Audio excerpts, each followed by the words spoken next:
मन के सवाल में आप सभी के मनों का स्वागत है। आज उन मनों का स्वागत है जो आवश्यकता से अधिक ज्ञान अपने भीतर भर लेते हैं। और फिर क्या होता है? बदहज़मी। अगर आप बहुत अधिक भोजन कर लें और बहुत स्वादिष्ट भोजन हो, तो स्वादिष्ट भोजन क्या यह सोचकर आपके भीतर ठहरा रहेगा कि भाई मैं तो कितना स्वादिष्ट था और इसने कितने प्रेम से मुझे खाया, तो मैं ना इसका पेट खराब करूं और ना इसका दिमाग खराब करूं। वह भोजन ऐसा नहीं सोचेगा। आवश्यकता से अधिक खाया गया पौष्टिक और स्वादिष्ट भोजन भी आपके लिए बदहज़मी का कारण बन सकता है और बनेगा ही बनेगा। और उसके बाद क्या होगा? आपका पेट खराब होगा, उल्टियाँ होंगी, दिमाग खराब होगा। यही स्थिति ज्ञान के संबंध में है। कहा गया है कि जो अच्छा ज्ञान है, श्रेष्ठ ज्ञान, उत्तम ज्ञान, वह सुपात्र में ही देना चाहिए। यदि कोई सुपात्र नहीं है और उसे अच्छा ज्ञान दे दिया तो वो उसको बड़ी बदहज़मी कर जाएगा। जिसकी पाचन शक्ति अच्छी नहीं है, उसे खालिस दूध पिला दो, देसी घी खिला दो, पचेगा नहीं। वही ज्ञान के संबंध में है। ज्ञान को दूध कहा गया है और दूध जिस पात्र में डालते हैं वो पात्र बिल्कुल स्वच्छ होना चाहिए। बहुत सीधी सी बात है। किसी भी गृहिणी से पूछ लीजिए या किसी व्यक्ति से पूछ लीजिए कि भाई क्या किसी गंदे पात्र में दूध डालते हो, तो वो कहेगा जी कैसी बात कर रहे हैं। दूध के पात्र को तो 10 बार मांजना पड़ता है, साफ करना पड़ता है, पोंछना पड़ता है कि कहीं भी ज़रा सा भी कोई गंदगी का अंश ना लगा रह जाए, तब जाकर उसमें दूध डाला जाता है। आज जो मन का सवाल आया है वह एक ऐसे पात्र का आया है कि जिसने अपने मन के पात्र को साफ तो किया नहीं, लेकिन ज्ञान रूपी बहुत सारा दूध उसके भीतर डाल लिया। अब वो दूध भीतर फट चुका है। फट गया है तो दुर्गंध हो रही है और इनका उल्टी करने का मन कर रहा है। तो खैर, इन्होंने उल्टी कर दी और जो उल्टी की है वो एक सवाल के रूप में की है। सबसे पहले इनका वह सवाल सुनते हैं, फिर उत्तर की यात्रा पर निकलेंगे। गुरुदेव, अब ना धन कमाने की इच्छा है, ना कोई सांसारिक सम्मान पाने की, प्रतिष्ठा पाने की, धन पाने की, या जो भी सांसारिक चीज़ें होती हैं प्रभु, माया द्वारा निर्मित जितनी भी चीज़ें हैं, अब वो पाने की कोई इच्छा नहीं है प्रभु। कुछ मन नहीं है और सत्य का ज्ञान तो हो ही गया है प्रभु। लोग कहते हैं जब व्यक्ति का शरीर छूट जाता है, अंतिम संस्कार के लिए उसको ले जाया जाता है, तो लोग बोलते हैं ना, राम नाम सत्य है। वही तो सत्य है प्रभु। वो किसी को समझ में कहाँ आता है, और जिसको समझ में आ जाता है प्रभु, फिर उसका इस शरीर में रहने का मन नहीं करता प्रभु। इस शरीर में रहने का मन नहीं करता भगवान। हे गुरुदेव, अब मैं क्या बताऊं आपसे। मेरी शादी हुए 6 वर्ष हो गए हैं, 6 वर्ष से ज़्यादा। फरवरी 2018 में मेरा विवाह हुआ था प्रभु। और मेरा एक बेटा है, 4.5 साल का लगभग हो गया है। और माता पिता घर में हैं। पिता रिटायर हैं मेरे, पेंशन से घर चल रहा है। मैं कुछ कर नहीं पाया अपने जीवन में, क्योंकि वो मेरी ही कमी है। अब मेरी कमी है, चाहे उसको मेरा प्रारब्ध कहा जाए या मेरी अयोग्यता कहा जाए, तो कमी ही है प्रभु। उससे कहाँ बचा जा सकता है? जो सत्य है वो सत्य है।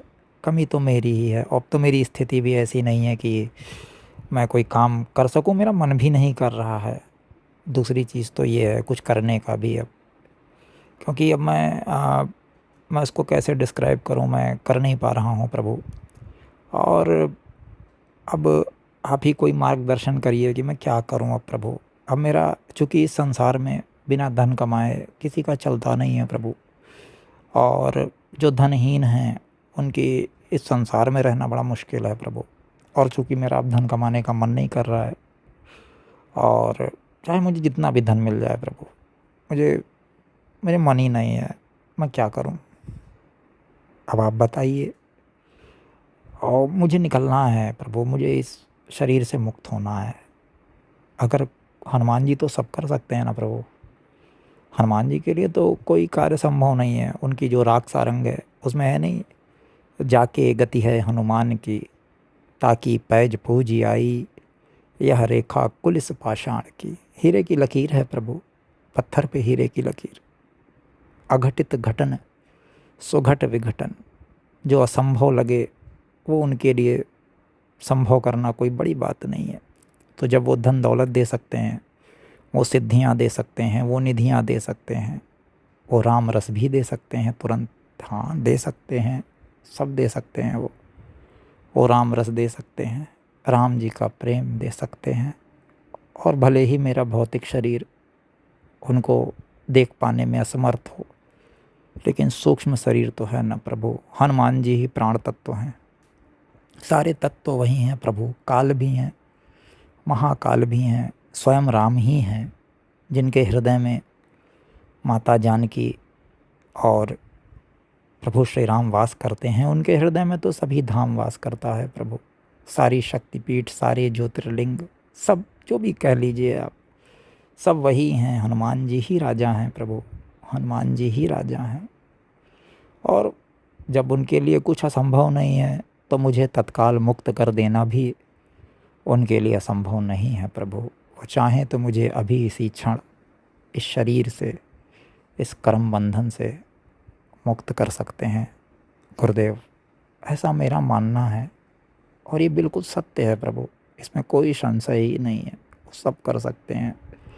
क्या होगा, वो तो प्रेम से मेरा प्राण निकल सकता है और मैं अपने प्रभु के पास साकेत धाम चल सकता हूँ, इस जीवन मरण चक्र से मुक्त हो सकता हूँ। मेरा मन नहीं है गुरुदेव, मैं बहुत परेशान हो गया हूँ इस जीवन से। इस जीवन से इन द सेंस ये परेशान कि ये माया में अब मेरा खेलने का मन नहीं है। भले ही मेरी स्थिति आज दयनीय है, तो हो सकता है मुझे ऐसा लग रहा हो, लेकिन मुझे अगर कुछ मिल भी जाएगा तो भी मेरा मन नहीं है प्रभु। अब आप मेरा मार्गदर्शन करिए प्रभु प्लीज़, बहुत परेशान है गुरुदेव।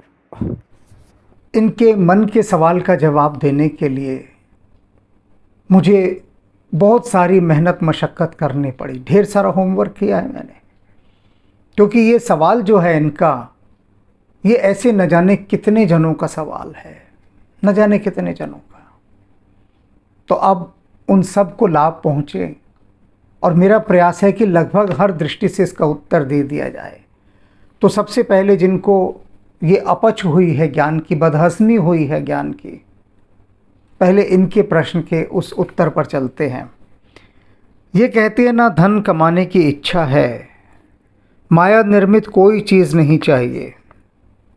धन ने तुम्हारा क्या बिगाड़ा है भाई, बताओ। धन कमाने की इच्छा क्यों नहीं है? कुछ तो कारण होगा। उस कारण पर भी तुमने प्रकाश डाला है आगे कि मैं योग्य नहीं हूं कि धन कमा सकूं, और माया से निर्मित किसी भी चीज़ को रखने की इच्छा नहीं है, ना पाने की। और सत्य का तुम्हें ज्ञान हो ही चुका है, तुमने बताया है। तो जब सत्य का ज्ञान तुम्हें हो गया तो फिर चिंता क्यों करते हो? जिसे सत्य का ज्ञान हो जाए उसका मन भला कभी इतना चिंतित होता है, इतना परेशान होता है? तुम्हारा पूरा वॉइस मैसेज मैंने सुना और अन्य सभी भक्तों ने सुना। मतलब कितने चिंतित हो तुम, परेशान हो, व्याकुल हो, बेचैन हो। तो जिसे सत्य का ज्ञान हो जाए वह तो परम आनंदित अवस्था में रहता है। तुम्हारे समान निराशावादी तो नहीं हो जाता, बेचैन नहीं हो जाता, बदहज़मी नहीं हो जाती, पेट खराब नहीं हो जाता, उल्टियाँ नहीं आती। तुम्हें तो वह सब हो रहा है। तो कौन सा सत्य ज्ञान हुआ तुम्हें? तुम्हें सत्य वत्य का कोई ज्ञान नहीं हुआ। तुमने या तो बहुत अधिक किताबें पढ़ ली हैं, या बहुत अधिक कोई सत्संग तुमने अटेंड कर लिया है, चले गए होगे किसी गुरु के पास। अब वो गुरु ने एक के बाद एक के बाद एक के बाद एक के बाद तुम्हें खूब पिलाया होगा ज्ञान। सत्संगों में यही होता है, मार दुनिया भर का ज्ञान ही ज्ञान पिलाया जाता है, लेकिन अनुभव नहीं, अनुभव बिल्कुल नहीं है। तुम्हारा पूरा वॉइस मैसेज मैंने बड़े ध्यान से सुना, वो सिर्फ तोता रटंत है, उसमें जीवन का अनुभव नहीं है, ज्ञान की रटी रटाई बातें हैं। और वो इतना बोझ तुम्हारे ऊपर हो गया कि तुम्हें लगने लगा कि ये सारा संसार माया निर्मित है। कैसे माया निर्मित है? तुमने कहा तुम्हारी शादी 2018 में हुई, एक 4.5 साल का बच्चा है, और तुम कहते हो तुम्हारा धन कमाने का मन नहीं करता। तो अपने बच्चे को और अपनी पत्नी को एक आश्रम में छोड़ आओ। मैं बहुत सारे आश्रमों को जानता हूँ। तुम बताओ कि तुम चाहते हो ये, तो मैं तुम्हें अभी किसी भी आश्रम का पता बता दूँ। उस आश्रम में जाकर उस गुरु को कहना कि मैं अपना बच्चा और अपनी पत्नी आपको दान देता हूँ।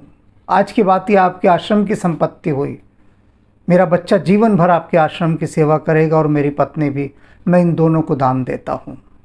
और फिर अपने माता पिता के पास जाओ। तुमने बताया तुम्हारे पिता की पेंशन आती है, उनको भी कहो जी नमस्कार, मेरा तुमसे कोई लेना देना नहीं, मैं अपनी पत्नी और बच्चे को तो दान दे आया हूँ। आपको वृद्धाश्रम में जाना है तो वहाँ जाइए, यहाँ घर पर पेंशन से जब तक जी रहे हो जियो, और आपके मरने के बाद अड़ोसी पड़ोसी आपका कहीं ना कहीं संस्कार कर ही देंगे, उसकी चिंता नहीं, नहीं तो सरकार कर देगी।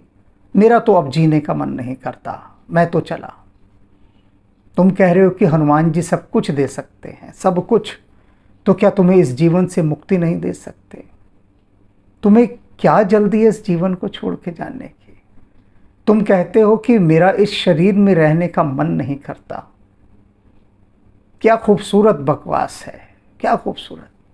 कोई सुनेगा तो कहेगा कि आहा, देखो क्या वैराग्य इसके मन में जागा है कि इसका शरीर में रहने का मन नहीं करता।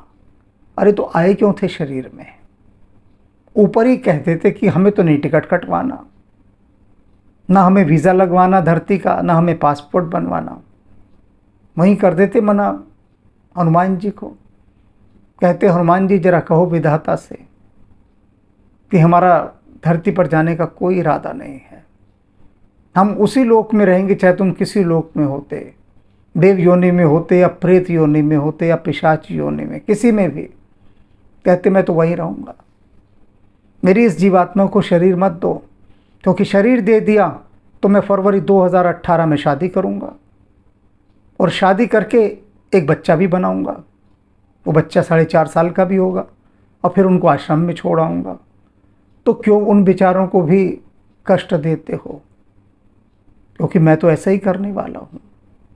मैं उन पलायनवादी एस्केपिस्ट लोगों के श्रेणी में हूँ कि जो जीवन की समस्याओं को देखकर, जीवन के संकटों को देखकर, कि कुछ कमाना ना पड़े, मेहनत ना करनी पड़े, उनसे बचने के लिए बस थोड़े दिन गृहस्थ आश्रम में रहते हैं, कुछ मज़े करते हैं, और उसके बाद बाल बच्चों सबको छोड़कर कहीं साधु वाधु बन जाते हैं। तुम चाहते क्या हो करना? पैसा तुम कमाना नहीं चाहते, शरीर में तुम रहना नहीं चाहते, पत्नी और बच्चे तुम्हें फूटी आंख नहीं बहा रहे। क्यों? क्या चाहते हो तुम? शरीर में रहने का मन नहीं। फरवरी 2018 में शादी हुई, माता पिता, पेंशन आती है, वो सारी बातें मैंने कर दी।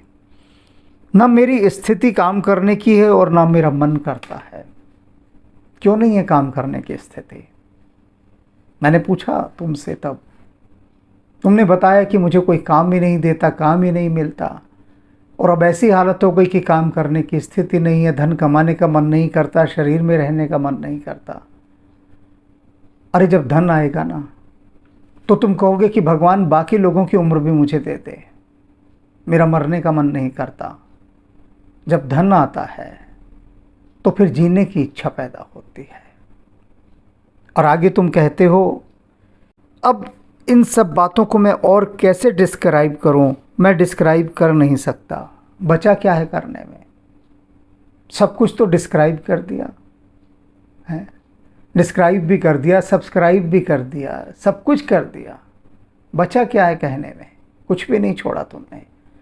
तुमने अपने मन की सारी स्थिति बता दी कि तुम इस संसार से बचकर भागना चाहते हो, और हनुमान जी से कह रहे हो कि वो तुम्हें इस देह से मुक्त करें। क्यों करें भाई? और जब करेंगे उनकी मर्जी। तुम होते कौन हो भगवान से प्रार्थना करने वाले कि मुझे इस शरीर में नहीं रहना? ये शरीर तुम्हारा है कहाँ? ये तो उस परमात्मा की दी हुई एक धरोहर है। ऊपर तुम कह कर आए हो कि मुझे सत्य का ज्ञान हो गया। क्या बकवास की है तुमने, सत्य का ज्ञान हो गया। अरे जिसे सत्य का ज्ञान हो जाता है वो इस शरीर को परमात्मा की धरोहर मानकर चलता है। वो इसे बहुत अधिक सजा कर, संवार कर, संभाल कर बहुत ध्यान से रखता है, बहुत ध्यान से। वो कहता है परमात्मा का दिया शरीर है, मैं क्यों ना इसे संभाल कर रखूं, उसकी अमानत है। कल को वो पूछेगा मैंने तुम्हें शरीर दिया था, क्या किया तुमने उसका, है? निकम्मेपन में गंवा दिया, बिल्कुल निकम्मेपन में। और ये जो वैराग्य वाली स्थिति है ना तुम्हारी, ये पलायनवादी स्थिति है, कोई वैराग्य नहीं है भीतर का, बिल्कुल भी वैराग्य नहीं है। और तुम बार बार कह रहे हो तुम्हें सत्य का ज्ञान हो गया। सत्य का ज्ञान हो गया होता तो तुम्हें दिखाई देता कि जो तुम्हारी पत्नी है, जो तुम्हारे बच्चा है, तुम्हारे माता पिता है, ये परमात्मा ने तुम्हें एक बहुत बड़ा दायित्व देकर सौंपा है कि भाई ये जिम्मेदारी है, निभा इसे। तुम परमात्मा का दिया तो काम कर नहीं रहे और कह रहे हो तुम्हें सत्य का ज्ञान हो गया। कौन से सत्य का ज्ञान हो गया तुम्हें? कौन सा सत्य है ये? पलायनवादियों का सत्य, भगोड़ों का सत्य, इसे तुम सत्य कहते हो? हैं? अपने निकम्मेपन को इन ज्ञान की बातों से क्यों ढक रहे हो? बताओ, क्यों ढक रहे हो? अरे सत्य का ज्ञान जिसे हो जाए उसके जीवन में तो फिर आनंद ही आनंद होता है। उसे यह शरीर फिर काटने को नहीं दौड़ता। इस शरीर को वो सीढ़ी बनाकर परमात्मा तक की यात्रा करता है। तुम्हें पता ही नहीं इस शरीर का महत्व, और इस शरीर से मुक्ति की बारंबार प्रार्थना कर रहे हो। अब तुम्हारी अगली बात पर चलते हैं कि आप ही मेरा मार्गदर्शन कीजिए। तुमने मांग तो लिया है मार्गदर्शन, अगर ये फैशन में मांगा है तो भी कोई बात नहीं, अगर सच में मांगा है तो बात है। पर दोनों स्थितियों में तुम्हें उत्तर दूंगा क्योंकि तुमने मुझसे मार्गदर्शन मांगा है। तो सुनो फिर, सबसे पहले तो ये जो तुम्हारे दिमाग का फितूर है ना कि तुम्हारा पैसा कमाने का मन नहीं करता, शरीर में मन नहीं करता, इसे निकालकर बाहर फेंको। ये तुम्हारा नज़ला है, जुकाम हो जाता है ना, नाक भरी रहती है। जिसका जुकाम बहुत ज़्यादा हो, नाक भरी हो, जरा देखना, वो ढंग से बोल भी नहीं पाता, सांस भी नहीं ले पाता, भन भन करता है उसका शरीर एकदम, और स्वर भी बड़ा भर्राता है भीतर से। क्यों? क्योंकि नाक में जुकाम भरा हुआ है। तो तुम्हारे दिमाग में और नाक में जो जुकाम भरा हुआ है ना कि धन नहीं कमाना, शरीर में नहीं रहना, पहले इसको बाहर फेंको निकाल कर, और उसके बाद धन कमाने की ओर अपनी पूरी चेतना लगा दो, पुरुषार्थ करो। धन धर्मपूर्वक, ईमानदारी के साथ, मेहनत के साथ निकलो, बाहर निकलो, काम मिलेगा, आगे भी बढ़ोगे, सब कुछ करोगे। अपनी पत्नी को, अपने बच्चों को पूरा प्यार दो, माता पिता की देखभाल करो। वो जो तुम्हारा 4.5 साल का बच्चा है, उसे तुम्हारे इस वैराग्य से क्या लेना देना? उसे तो बाप का प्यार चाहिए। उसके साथ उसका बाप हंस खेलता हो, एकदम हंसता खेलता हो, उसे भी खिलाता हो। अपने बच्चे को मेले ठेले में ले जाओ, बाजार ले जाओ, जगह जगह घुमाओ। लेकिन तुम्हारे पास तो पैसा नहीं है, तो पैसा कमाओ और कमाया जाएगा। हनुमान जी से ये मत मांगो कि मुझे शरीर से मुक्त कर दें। हनुमान जी से कहो कि थोड़ी सी मुझे भी लिफ्ट करा दे, ऐसे वैसों को दिया है, मुझे भी थोड़ा दे दे। बहुत है उनके पास। अभी तुमने कहा ना सब कुछ है उनके पास, सब कुछ, वो सब कुछ दे सकते हैं। तुमने ही कहा क्योंकि तुम्हें सत्य का ज्ञान हो गया, तुमने ये भी बताया। तो सत्य का ज्ञान हो गया है तो हनुमान जी से कहो कि हनुमान जी, ये मेरे भीतर जो ये शरीर में ना रहने की बात, धन ना कमाने की बात आ गई है ना, इसे निकाल कर बाहर फेंको, ये जो कांटा गड़ गया है। और उसके बाद मेरे पर पैसे की बरसात करो और मेरा मन मेरे परिवार में लगाओ। ये प्रार्थना क्यों नहीं करते तुमने मुझसे मार्गदर्शन मांगा है और मैं वही दे रहा हूँ, बिल्कुल वही दे रहा हूँ। अब तुम सोच रहे होगे कि जो तुम्हारे मन की स्थिति है तुम उसका क्या करो। इसे हम फेस कहते हैं, चरण। यानी जीवन में बहुत तरह के फेसेस आते हैं, बहुत सारे, धूप छांव का खेल है ना। तो ये जो तुम्हारे भीतर फेस आया हुआ है, ये मेरे भीतर भी आया था। जो भी भक्ति के मार्ग पर बढ़ते हैं सभी के भीतर ये फेस आता है।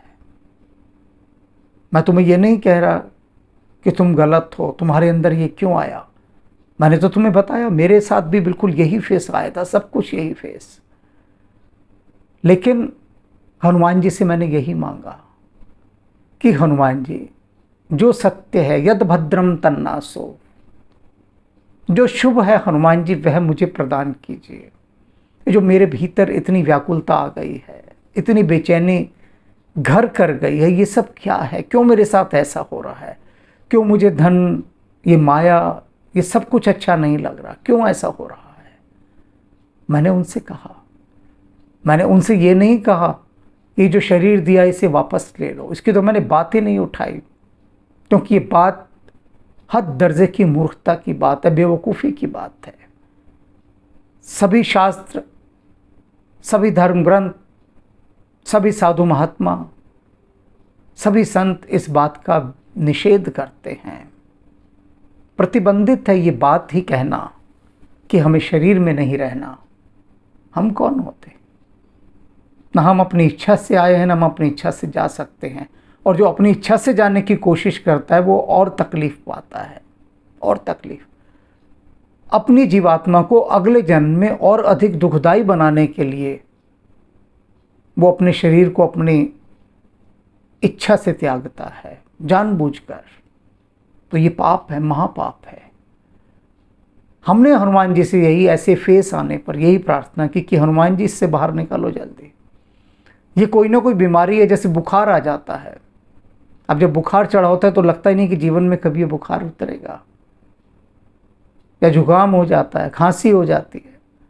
तो ये जीवन के भीतर आने वाले ज्ञान मार्ग के सर्दी, जुकाम, खांसी, ये सब वही है, ये जो फेस है। और इस फेस का इलाज भी है, और इलाज यही है कि निरंतर हनुमान जी से प्रार्थना करो, निरंतर। क्योंकि तुम इस बात को मानते हो कि हनुमान जी सब कुछ कर सकते हैं, सब कुछ कर सकते हैं, तो तुम्हारा जीवन भी बदल सकते हैं, उसे बहुत खूबसूरत बना सकते हैं। और ये याद रखो कि उनकी कृपा होती है ना तो भिखारी राजा बन जाते हैं। मैंने खुद देखे हैं बनते हुए, भिखारियों को राजा बनते देखा है मैंने उनके कृपा से, और राजाओं को भिखारी होते देखा है। तो फिर घबराते क्यों, चिंतित क्यों होते हो। संयमित रहो, भरोसा रखो हनुमान जी पर, या उस विराट शक्ति पर। तुम हनुमान जी की बात कर रहे हो इसलिए मैं हनुमान जी का नाम ले रहा हूं यहां पर, नहीं तो वो जो भी विराट शक्ति है उस पर भरोसा रखो। उसे तुम कुछ भी नाम दे लो, कुछ भी नाम, बस उस पर भरोसा रखकर अपने जीवन की यात्रा को चलाओ और कहो कि ठीक है, जो तुझ भावे निरंकार, जो तुझे भाए जा विधि राखे राम। ठीक है, तू ऐसे रखना चाहता है, गरीबी में फटे हाल रह लेंगे, जो रूखा सूखा कमाएंगे अपने उस 4.5 साल के बच्चे को भी खिला देंगे, और जिससे फरवरी 2018 में शादी हुई थी उस पत्नी को भी खिला देंगे। माँ बाप के चरण दबा लो, इसमें तो तुम्हारा कुछ नहीं जा रहा ना, कोई गरीबी आड़े नहीं आ रही, तो उनकी चरण सेवा ही कर लो। कम से कम घर में रहो, घर में रहो, सारा माता पिता के चरण सेवा करो, बच्चे के साथ खेलो, पत्नी के काम में हाथ बटाओ। अगर बाहर काम नहीं कर सकते तो और सवाल है क्यों नहीं कर सकते, निकलो बाहर, बाहर निकलो, और हनुमान जी से कहकर निकलो कि हनुमान जी मदद करना। और निश्चित रूप से वे मदद करते हैं, ऐसी बात नहीं कि नहीं करते हैं, लेकिन हाँ, अगर यही रवैया रखोगे, यही रवैया, तो फिर तुम्हारी मदद कोई भी नहीं कर सकता, कोई भी नहीं। और इस बात को अपने दिमाग से निकाल दो कि तुम्हें सत्य का ज्ञान हो गया है। कोई ज्ञान नहीं हुआ सत्य का। सत्य के ज्ञान को भी पाना है, और ये भी हनुमान जी से कहो कि वास्तविक सत्य का ज्ञान दे। तो आज से तुम अपने जीवन को बदलने के लिए कृत संकल्प हो जाओ, क्योंकि तुमने मुझसे मार्गदर्शन मांगा। अब से पहले तो मैंने तुम्हारी क्लास ली थी, जो ज़रूरी भी थी लेने, लेकिन अब मार्गदर्शन किया है कि ये जो तुम्हारे भीतर इस समय मनस्थिति पैदा हुई है, ये एक फेस है इस यात्रा का, चला जाएगा, बहुत जल्द चला जाएगा, लेकिन ठहरे रहो, टिके रहो, हटो मत, हटो मत।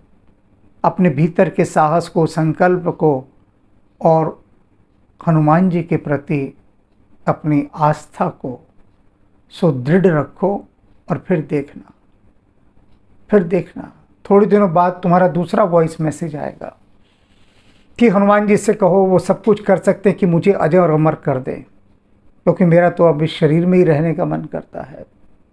मैं तो इस शरीर को छोड़ना नहीं चाहता। अब मेरा वो बच्चा जो 4.5 साल का था, वो 5.5 साल का हो गया है। पैसा भी अच्छा आ रहा है, ज़िंदगी के ऐशो आराम, खूब मज़े आ रहे हैं, मुझे और सुख भोगना है। तो हनुमान जी से ज़रा कह दीजिए कि मुझे शरीर में ही रखें। जो पहले वाली एप्लीकेशन थी वो कैंसिल करा दीजिए। समझ रहे हो ना? तो बस कल से माता पिता के चरण छूकर काम खोजने निकलो। राम राम।